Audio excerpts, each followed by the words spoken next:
नववर्षाच्या स्वागतासाठी कोल्हापूर हाऊसफुल पाहायला मिळते। अंबाबाई देवीच्या दर्शनासाठी भाविकांची कोल्हापुरात रीघ लागलेली पाहायला मिळते।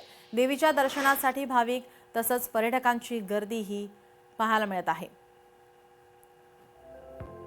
याचाच आढावा घेतला आमचे प्रतिनिधी सतेज औंधकर यांनी। 3.5 शक्तिपीठापैकी एक महत्त्वाचं पीठ म्हणून जगभर ओळख असणाऱ्या करवीर निवासिनी अंबाबाई देवीच्या दर्शनासाठी पर्यटक भाविकांनी मोठी गर्दी केल्याचं चित्र आपल्याला पाहायला मिळतंय। खरं तर आज 2026 अर्थात नवीन वर्ष आहे तो प्रारंभ झालेला आहे आणि त्यासाठीच पहाटेपासून अगदी भल्या मोठ्या रांगा लावत या ठिकाणी पर्यटक भाविक आहेत ते कोल्हापुरात दाखल झाल्याचं पाहायला मिळतंय। आपण सध्या आहोत अंबाबाई मंदिराच्या या सगळ्या पूर्व दरवाजा परिसरात आणि या ठिकाणी असणारा जो दर्शन मंडप आहे तो अक्षरशः हाऊसफुल झाल्याचं चित्र आपल्याला पाहायला मिळतंय। आणि हे सगळे जे भाविक आहेत ते कोल्हापूरच नव्हे तर महाराष्ट्र असेल, महाराष्ट्राच्या कानाकोपऱ्यातून असेल आणि इतर जिल्ह्यातून आणि इतर राज्यातून असेल हे सगळे भाविक या ठिकाणी दाखल झाल्याचं पाहायला मिळतंय।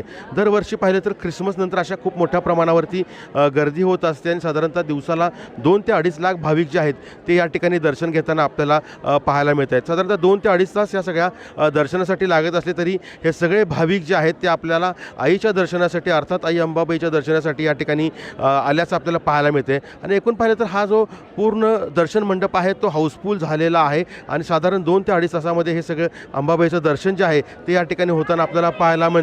आणि हे भाविक खरं तर नवीन वर्षाची सुरुवात असेल किंवा ह्या नवीन वर्षाचे काही संकल्प असतील ते ह्या ठिकाणी करताना आपल्याला पाहायला मिळत आहेत। त्यामुळं या सगळ्या परिसर आहे तो अगदी भक्तिमय वातावरण झालेलं आहे आणि सगळ्या परिसरामध्ये सध्या चैतन्याचं वातावरण पसरलं आहे आणि हे सगळे जे भाविक जे आहेत ते अंबाबाई देवीचं दर्शन करत या ठिकाणी कोल्हापूरचा जो आजूबाजूचा परिसर असेल अर्थात पन्हाळा आहे, ज्योतिबा आहे, कनेरी मठ आहे, आंबा आहे या सगळ्या भागांना देखील भेटी देताना आपल्याला पाहायला मिळत आहेत। त्यामुळे कोल्हापूरचं पर्यटन आता वाढल्याचं देखील आपल्याला दिसून येतं आहे।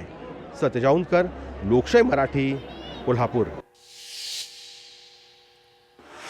पुणेकरांचं दगडूशेठ बाप्पाचं दर्शन घेत नववर्षाचं स्वागत करण्यात आले। दगडूशेठमध्ये गणपती मंदिरामध्ये भाविकांची मोठी गर्दी, बाप्पाच्या दर्शनासाठी मंदिराबाहेर मोठ्या रांगा लागलेल्या पाहायला मिळतात। नवीन वर्षाचं स्वागत या ठिकाणी बाप्पाच्या दर्शनाने केलं जाते। मंदिर परिसरात भाविकांची मोठी गर्दी, मंदिर प्रशासन सुद्धा त्याच पार्श्वभूमीवर सज्ज पाहायला मिळते।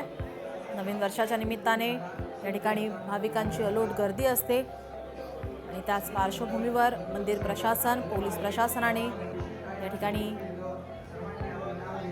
सज्ज पाहायला मिळतात।